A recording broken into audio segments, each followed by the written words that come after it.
Et, s'arrête, chantonna Leia, sa voix pleine de cette confiance euphorique qui signifiait généralement qu'elle avait fait quelque chose de complètement irresponsable. Alors, j'ai maxé tes cartes de crédit. Mais t'inquiète pas, maman et papa ont dit que tu comprendrais. Je viens de signer pour ma maison de rêve. Je ne dis rien. Je ne pouvais pas. J'étais debout au milieu de mon petit appartement, une pièce à Denver, encore en talons après le travail, fixant mon téléphone alors que des alertes de crédit apparaissaient les unes après les autres. Le total, 48 000 $.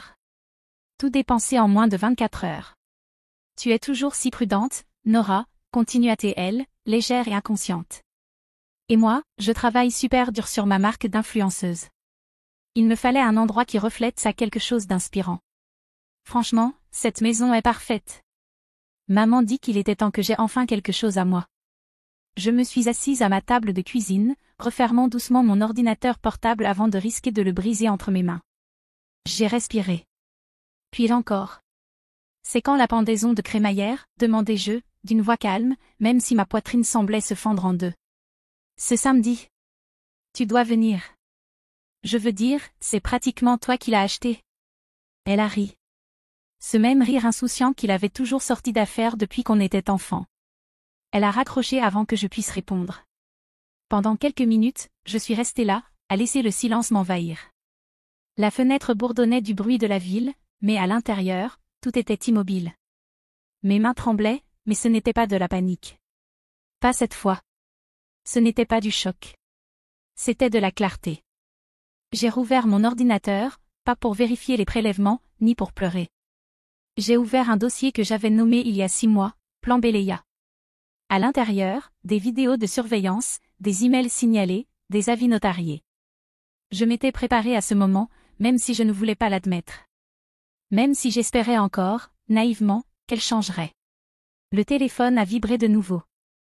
Cette fois, c'était maman. Nora, ma chérie, ne sois pas fâchée.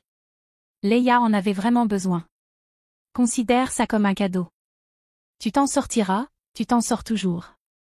J'ai regardé l'écran, puis mes dossiers. Peut-être qu'ils avaient raison. Je m'en sors juste pas comme ils s'y attendent. J'ai ouvert une page blanche et commencé à faire une liste. Pas de ce que j'avais perdu, mais de ce que j'allais faire ensuite. Ce n'était pas la première fois que Leia me prenait quelque chose. La première grosse fois, c'était le fonds pour l'université. J'avais 18 ans, je faisais mes valises pour partir sur le campus, quand maman s'est assise en face de moi avec un sourire crispé. On a dû aider Leia avec son idée de boutique. Elle est tellement passionnée, Nora.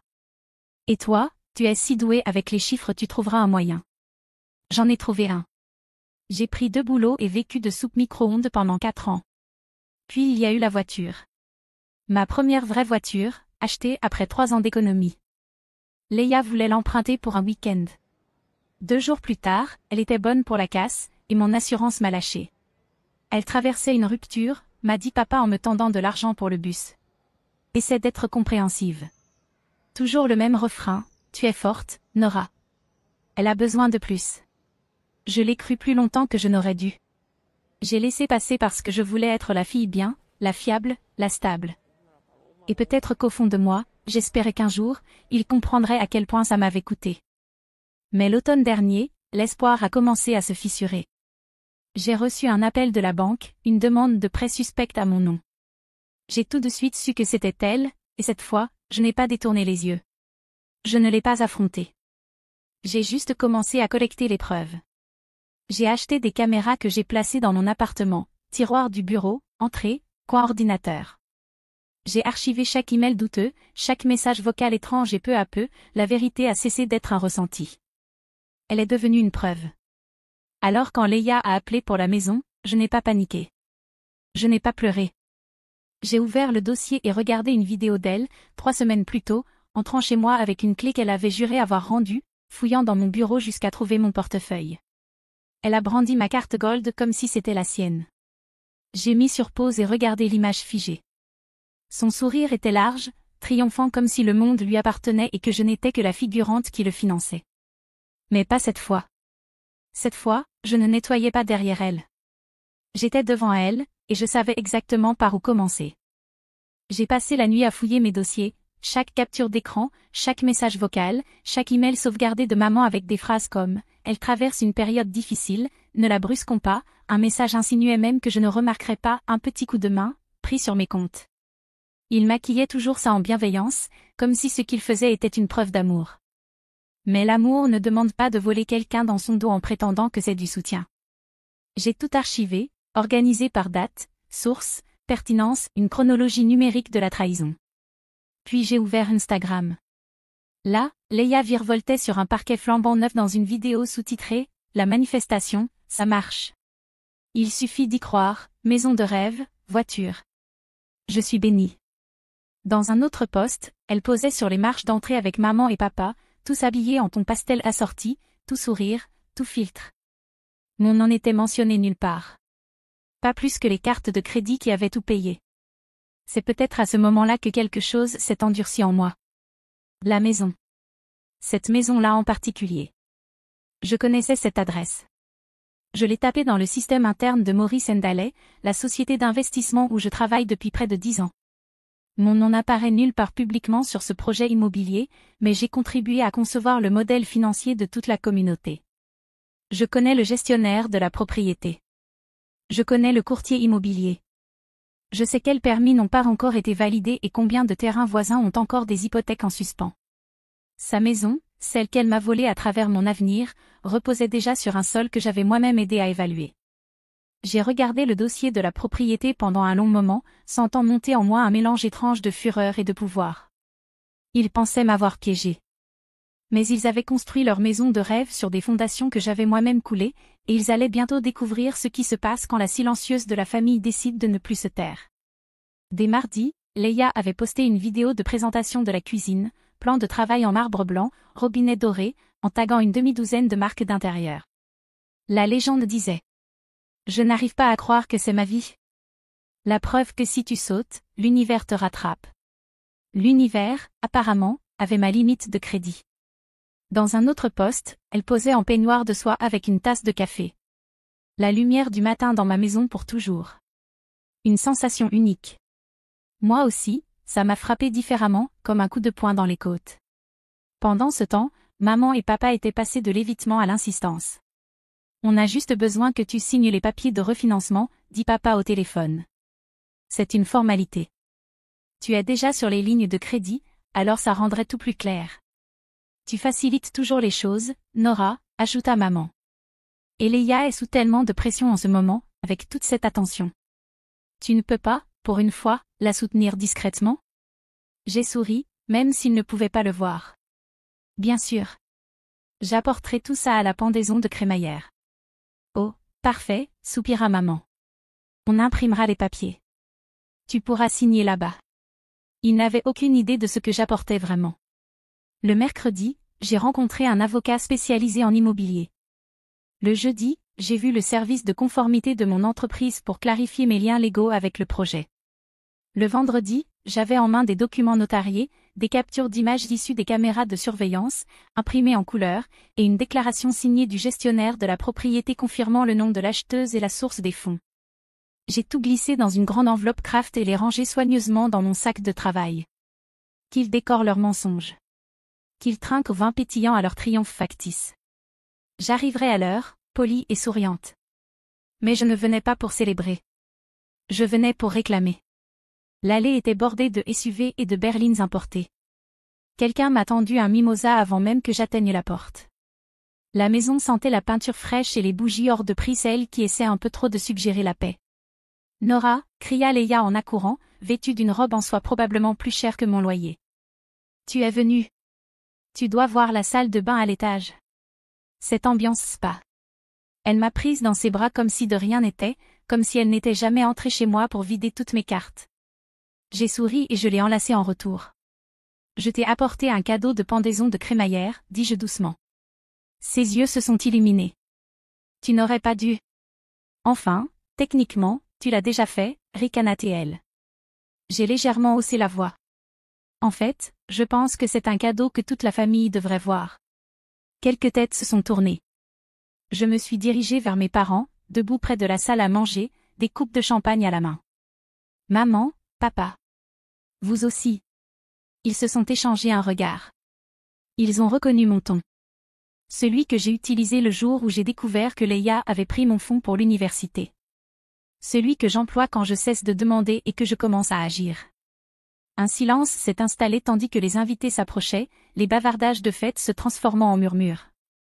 J'ai sorti l'enveloppe craft de mon sac et l'ai posée sur l'îlot en marbre de la cuisine. Leia, dis-je calmement. Puisque tu crois au partage des bénédictions, j'ai pensé partager quelque chose aussi. Un par un. J'ai sorti les images de surveillance imprimées de son passage chez moi, sa main sur mon portefeuille, les relevés de cartes de crédit avec les dépenses, les captures de ses posts Instagram avec les dates et heures, et les emails notariés de mes parents suggérant que je devrais être plus flexible financièrement. Ma mère a serré sa coupe comme si elle pouvait la protéger.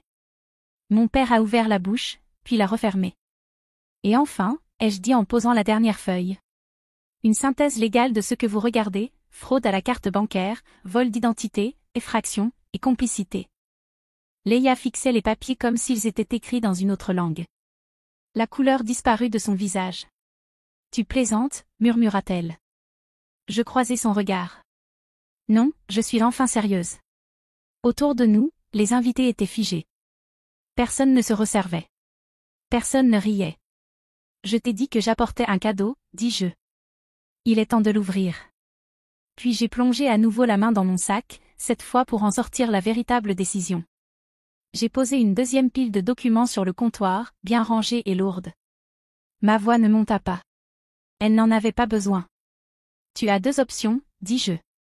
Option 1, tu signes un acte de transfert de propriété et un accord de remboursement écrit, notarié. Chaque dollar que tu as volé revient avec intérêt. Option 2, je remets tout à la police, les vidéos, les emails, et la signature falsifiée du contrat de leasing de l'an dernier. La bouche de Leia s'entr'ouvrit, mais aucun son n'en sortit. Ses yeux allèrent de maman à papa, puis au papier. C'est de la folie, finit-elle par souffler. On est une famille. C'est précisément pour ça qu'on en est arrivé là, répondis-je. Parce que personne ne t'a jamais dit non. J'allais te rembourser, gémit elle, déjà au bord des larmes. Une fois que mes contenus recommenceraient à marcher. Non, coupai-je. Tu comptais attendre que j'oublie.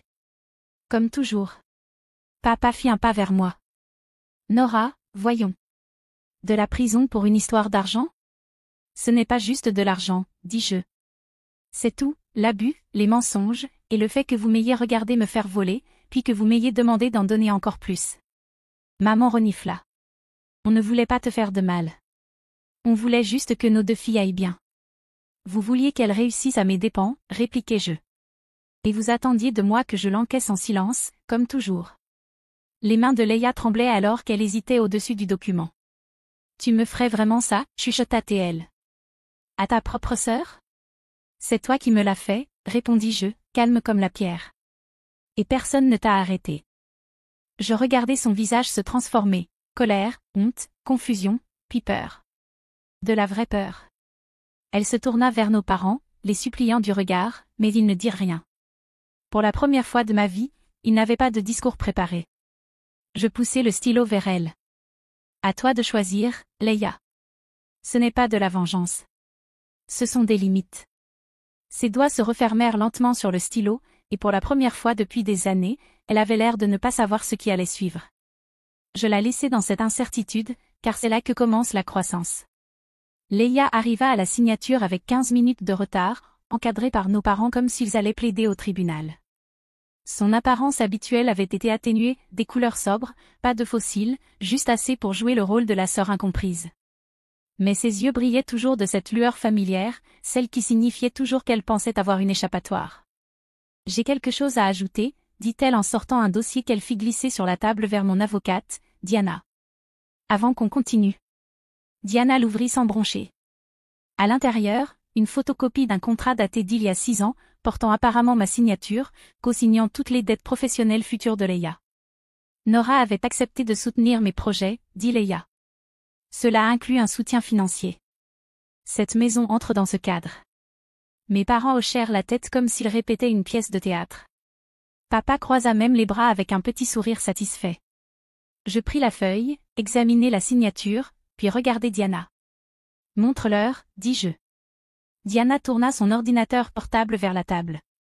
À l'écran, une vidéo granuleuse de mon ancien appartement. Leia à mon bureau, tenant une impression papier, s'arrêtant, puis traçant lentement ma signature encore et encore jusqu'à ce qu'elle corresponde. Elle s'était entraînée 8 fois. Je suis au courant depuis des années, dis-je, la voix calme. J'ai gardé la vidéo. J'ai tout gardé. La bouche de Leia s'ouvrit. Aucun son n'en sortit. Tu as falsifié ma signature, poursuivis-je. Ce document n'a aucune valeur. Et maintenant que tu essaies de l'utiliser pour manipuler une procédure légale, c'est une preuve de tentative de fraude. Diana fit glisser à nouveau les vrais papiers de transfert. On continue avec l'accord original ou on règle ça devant un tribunal? Pour la première fois, Leia semblait vraiment petite. L'atmosphère s'alourdit. Plus d'arrogance, plus de plans de secours, seulement les conséquences. Elle ne toucha pas au stylo. Pas encore. Je m'appuyai contre le dossier de ma chaise, les mains jointes. Je pouvais attendre. J'avais attendu des années, mais cette fois, ce n'était pas moi qui étais mal à l'aise. Le silence s'éternisa, uniquement rythmé par le tic-tac de l'horloge sur le mur de Diana. Leia fixait les papiers comme s'ils étaient écrits dans une langue étrangère. Ses mains flottaient, hésitantes, attendant que quelqu'un vienne la sauver, comme toujours. Papa se racla la gorge, plus fort que nécessaire. Signe. Leia le regarda, clignant des yeux. Quoi? Tu m'as entendu, dit-il d'une voix basse et ferme. Signe les papiers, Leia. C'est fini. Son visage se décomposa un instant, non pas en larmes, mais en incrédulité. Comme si la seule personne qui avait toujours plié les règles pour elle avait enfin quitté le jeu. Maman se pencha en avant, sa voix douce et tremblante. Nora, elle ne voulait pas faire ça comme ça. Elle se laisse emporter. Tu sais comment elle est. Je sais, répondis-je, sans méchanceté. Et c'est exactement pourquoi je fais ça. Mais c'est ta sœur. Et je suis ta fille, dis-je. Ça n'a jamais semblé compter quand c'était moi qui nettoyais les dégâts. Leia baissa la tête, ses doigts jouant avec le bord du dossier, sans se diriger vers le stylo. Je ne dis plus un mot. Je n'allais pas mendier une clôture qu'elle ne méritait pas. Papa s'approcha, prit le stylo, et le déposa devant elle. Assez, dit-il, comme à un enfant qui est allé trop loin. La signature de Leia était brouillonne, presque rageuse, mais authentique. Pas de ligne parfaite, pas de fioriture, juste son nom, exposé et vulnérable pour une fois. Diana authentifia les documents. Je regardais chaque page devenir officielle, contraignante, irréversible. Maman s'essuya les yeux, mais personne ne lui prit la main. Papa resta debout, les bras croisés, le regard au sol. Je rassemblai les papiers avec soin, les glissai dans une nouvelle enveloppe et me levai. Pas de mots dramatiques, pas de réplique finale, juste le poids de la faim qui s'installait dans la pièce. En partant, personne ne me suivit. Personne ne m'appela. Et pour la première fois de ma vie, je ne me sentis pas coupable de les laisser derrière. Cela fait 1 an depuis la signature. Une année complète depuis que je suis sortie de ce bureau avec une chemise dans mon sac. Et le poids des attentes de ma famille enfin levé de mes épaules. Leia n'est jamais allée en prison. Je n'ai pas porté plainte. Elle a tout signé, respecté le plan de remboursement, et contre toute attente, elle a tenu parole. Chaque mois, comme une horloge, un virement arrive. Pas de retard, pas d'excuses, juste un transfert discret de son compte au mien. Elle a un travail maintenant, un vrai, chargé de marketing dans une petite entreprise locale. Pas glamour, mais stable. Son Instagram a changé aussi. Fini les photos de luxe et les fausses citations profondes. Maintenant ce sont des photos de mugs à côté de feuilles de calcul, des légendes comme « budgétiser, c'est se respecter » et « la littératie financière, c'est la guérison ». Parfois je fais défiler et je me demande si c'est sincère. Mais ensuite je me rappelle, au moins maintenant, elle fait semblant dans la bonne direction. Papa a appelé il y a quelques mois. Il n'a pas cherché à se justifier. Il a juste dit qu'il était désolé, qu'il avait commencé une thérapie. Qu'il nous avait peut-être échappé à tous les deux, chacun à leur façon. Ce n'était pas tout, mais c'était quelque chose. Maman n'a pas appelé, mais elle a laissé un message vocal la semaine dernière. Elle avait l'air fatiguée, pas de colère, mais de compréhension. Tu avais raison, Nora. Elle devait tomber, dit-elle. On ne l'a jamais laissé faire. C'est notre faute. J'ai sauvegardé le message. Je n'ai pas encore répondu. Parfois je me demande ce qui se serait passé si j'étais restée silencieuse encore une fois. Si j'avais signé ces papiers. Si j'avais tout avalé pour préserver la paix. Mais ensuite je vois les changements. Pas parfaits, pas rapides, mais réels. Et je sais que le silence nous aurait coûté bien plus cher à tous. J'ouvre l'application bancaire sur mon téléphone. Le dernier dépôt est là. La note de Leia, payée en avance ce mois-ci. Merci. Je tape une réponse simple, reçue. Prends soin de toi. Et je referme l'écran. Ce n'est pas le pardon, mais c'est assez pour continuer d'avancer. La maison s'est vendue au printemps, juste avant l'arrivée des tulipes. Un jeune couple avec 2 enfants l'a acheté, leur premier pas dans la propriété, enthousiaste et émerveillé. J'ai laissé un dossier d'accueil sur le comptoir avec une note manuscrite, que cette maison abrite plus d'honnêteté que la mienne n'en a jamais connue. Le bénéfice a couvert mes dettes restantes et les frais juridiques. Je n'ai pas gardé le reste. Je l'ai mis comme acompte pour un petit condo en centre-ville. Juste assez d'espace pour moi. Du soleil le matin et du calme la nuit. Pas de caméra, pas de tiroir fermé à clé, pas de dossier intitulé « Plan de secours ». Je n'en avais plus besoin. Je n'attendais plus d'être trahi. La promotion est arrivée le trimestre dernier, vice-présidente des finances stratégiques. Mon patron a cité ma façon de « gérer un conflit interne complexe avec intégrité et clarté ». J'ai failli rire. Je ne lui ai pas dit que ce conflit portait mon nom de famille. Leia envoie encore un texto chaque mois avec la preuve de paiement. Cette fois, c'était en avance. Son message était bref, paiement envoyé en avance cette fois. Pas d'émoji, pas d'excuses. J'ai répondu, merci. C'est notre rythme désormais, professionnel, distant, propre. Maman et papa m'invitent parfois à dîner. Il m'arrive d'y aller. On parle de la météo, des livres, et de ce que la thérapie leur apprend. On ne parle pas de la maison, ni de la signature, ni du silence qui a duré des décennies. Mais je dors bien. Pas parce que tout est parfait, mais parce que, pour une fois, tout est vrai.